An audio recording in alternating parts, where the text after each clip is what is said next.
नमस्कार श्री स्वामी समर्थ सर्वांना। उद्या गुरुवारी 22 ऑगस्टला श्रावणी संकष्टी चतुर्थी आली आहे आणि श्रावण महिन्यात येणाऱ्या या संकष्टी चतुर्थीला खूप सारे महत्त्व आहे।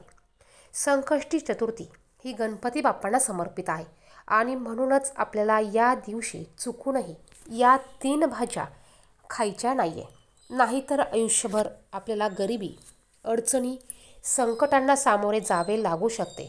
गणपती बाप्पांची अवकृपा आपल्याला प्राप्त होईल, माता लक्ष्मी नाराज होऊन घरातनं निघून जाईल। तर ह्या कोणत्या 3 भाज्या आहेत की ज्या आपल्याला चुकूनही संकष्टी चतुर्थीच्या दिवशी खायच्या नाहीये, याच विषयीची संपूर्ण माहिती आपण या व्हिडिओमध्ये बघणार आहोत।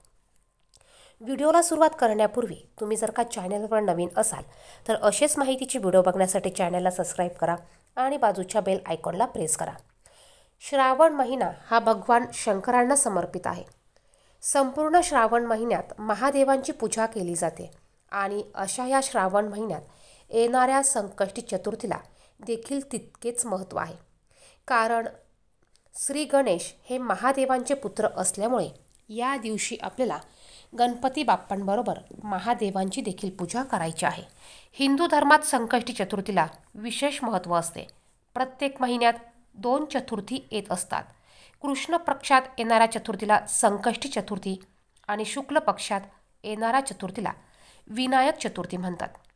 चतुर्थी ही भगवान श्री गणेशाला समर्पित आहे। या दिवशी विघ्नहर्ता श्री गणेशाची पूजा केली जाते। हिंदू धर्मशास्त्रानुसार जी व्यक्ती संकष्टी चतुर्थीचं मनोभावे पूजा करते, श्री गणेशाची आराधना केल्याने भक्तांना अपेक्षित फळ मिळते। संकष्टी चतुर्थीला अनेकांचा उपवास असतो, मात्र हे व्रत करताना काही पदार्थ हिंदू धर्मशास्त्राने वर्ज्य सांगितले आहे। प्रत्येक हिंदू महिन्यात येणाऱ्या संकष्टी चतुर्थीला विशेष महत्त्व असते। संकष्टी चतुर्थीत आपण काय खावे, काय खाऊ नये याविषयीची माहिती या व्हिडिओमध्ये बघणार आहोत। बऱ्याच जणांना काही गोष्टी माहिती नसतात आणि त्यांच्याकडनं कळत नकळत ह्या चुका अशा विशिष्ट दिवशी होतात आणि त्यामुळे त्यांनी केलेल्या व्रताचं, त्यांनी केलेल्या उपवासाचं संपूर्ण फळ हे त्यांना मिळत नाही। तुम्ही जर का संकष्टीचा उपवास करत असाल तर सर्वात उत्तम पर्याय हा फलाहार आहे। उपवासाच्या दिवशी शक्यतो सैंधव मिठाचा वापर केला जातो। तुम्ही जर का खिचडी बनवत असाल तर तुम्हाला तुमच्या घरात वापरणारं मीठ वापरायचं नाही आहे, त्याऐवजी तुम्हाला सैंधव मीठ वापरायचं आहे। आपण घरामध्ये जे समुद्री मीठ वापरतो ते मीठ देखील तुम्हाला ह्या उपवासाच्या पदार्थामध्ये टाकायचं नाही आहे। तुम्हाला काळ्या मिठाचा देखील वापर करायचा नाही आहे। जर का तुमच्याकडे सैंधव मीठ नसेल तर तुम्ही तुमच्या घरात जे पांढरं मीठ वापरतात ते मीठ तुम्ही उपवासाला वापरू शकतात। यानंतर तुम्ही उपवासाच्या दिवशी रसदार फळांचं सेवन करू शकतात। उपवासामुळे शरीरातील पाणी कमी होते, ते भरून काढण्यासाठी तुम्ही फळंही खाऊ शकतात। यानंतर बघा, तुम्ही दही खाऊ शकतात। साबुदाणा, आता साबुदाण्याचा तुम्ही खिचडीसाठी वापर करू शकतात। त्यानंतर तुम्ही चहा घेऊ शकतात, त्याचबरोबर तुम्ही नारळ पाणी घेऊ शकतात। आता श्रावण महिना हा भगवान शंकरांना समर्पित असल्यामुळे या महिन्यात आपण भगर खात नाही, त्यामुळे तुम्ही संकष्टी चतुर्थीच्या दिवशी भगर देखील तुम्हाला उपवासाला खायची नाही आहे।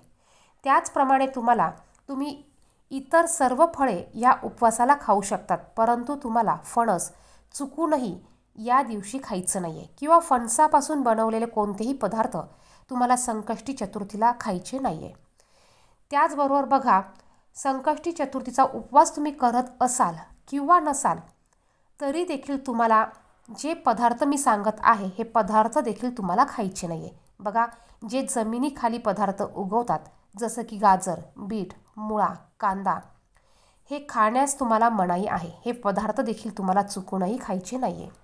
श्री गणेशाचे व्रत करताना, पूजा करताना कुठेही तुळशीचा वापर चुकूनही केला जात नाही, कारण तुळशीचे आणि श्री गणेशाचे पटत नव्हते, वैर आहे, त्यामुळे चुकूनही तुळशीचा वापर श्री गणेशाच्या पूजेत तुम्हाला करायचा नाही आहे। त्याचप्रमाणे तुम्हाला महादेवाच्या पूजेत देखील तुळशी पत्राचा वापर तुम्हाला करायचा नाही आहे। या दिवशी तुम्हाला कोणाचे उष्ट अन्न देखील खायचं नाही आहे। या दिवशी तुम्हाला मद्यपान देखील करायचं नाही आहे। या दिवशी तुम्ही जरी उपवास करत नसाल तरी देखील चुकूनही तुम्हाला नॉनव्हेज मांसाहार हा अजिबात करायचा नाही आहे. त्याचप्रमाणे या दिवशी तुम्हाला भगवान श्री गणेश सर्व संकटातून बाहेर काढतात. संतती, विवाह, विद्यार्जन, करिअरमध्ये दोष असतील, भगवान श्री गणेशाच्या कृपेने सर्व दोष दूर होतात. यासाठी तुम्हाला या दिवशी श्री गणेशाची पंचोपचारे पूजा तुम्हाला करायची आहे. त्यांना तुम्हाला पाण्याने पंचामृताने अभिषेक घालायचा आहे. दिवसभरात कधीही एक वेळा गणपती अथर्व शीर्षाचं पठण करा. गणपती बाप्पांना 11 दुर्वांची जोडी अर्पण करा, 21 दुर्वांची जोडी अर्पण करा.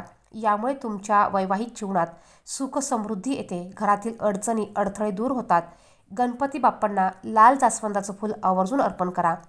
तर या गोष्टी तुम्हाला या दिवशी आवर्जून करायच्या आहेत. त्याचप्रमाणे संकष्टी चतुर्थीचा जर का तुम्ही उपवास करत असाल तर रात्री चंद्रोदय झाल्याशिवाय, चंद्राचं दर्शन घेतल्याशिवाय तुम्हाला उपवास सोडायचा नाही आहे. चंद्राचं दर्शन घेऊन तुम्ही उपवास सोडला तर तुमचा उपवास हा पूर्ण होत असतो. तर तुम्ही केलेल्या उपवासाचं संपूर्ण फळ तुम्हाला मिळतं. चंद्रोदय झाल्याशिवाय किंवा त्याच्या अगोदर जर का तुम्ही उपवास सोडत असाल तर तुम्हाला या उपवासाचं संपूर्ण फळ मिळत नाही. त्यामुळे तुम्ही आवर्जून चंद्रोदय झाल्यावर चंद्राचं दर्शन घेऊन गणपती बाप्पांची पूजा करून तुम्हाला संकष्टी चतुर्थीचा उपवास हा सोडायचा आहे.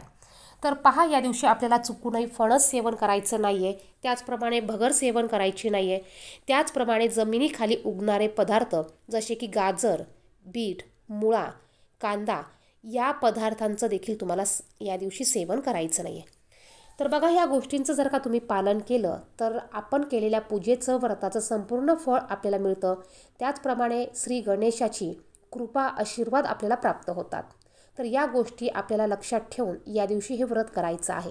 व्हिडिओमध्ये सांगितलेली माहिती आवडली, महत्त्वपूर्ण वाटली तर व्हिडिओला नक्कीच लाईक करा. चॅनेलवर नवीन असाल तर असेच माहितीची व्हिडिओ बघण्यासाठी चॅनेलला सबस्क्राईब करा. धन्यवाद. श्री स्वामी समर्थ.